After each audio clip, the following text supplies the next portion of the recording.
पुराइनी पात पर सुतेली गौरा दे सपना देखेली जगुत सपना देखेली जगुत टोला पड़ोसिनी तू मोरे गोदिनी सपना के करना विचार सपना के करना विचार पेन्हना गौरा देइयारी से पियरी सबत परिछि बलुले मोरा देशे गौरा बाजन एक बाजे शिवाजी के हो खेला बिया किया ए महादेव चोरानी से चटनी किया हमको खी के बेहून किया हमको खी के बेहून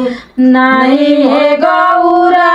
देवी चोरानी से चटनी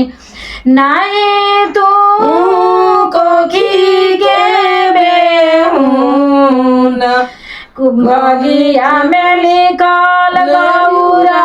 दूधू गोबिया सवत परिछि बलुले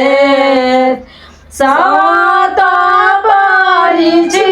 बलुले डढ़िया उघारी जब देखेली गौरा दे ई त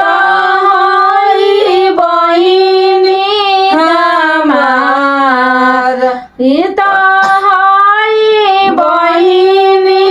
हमार किया तोहे बहिनी बर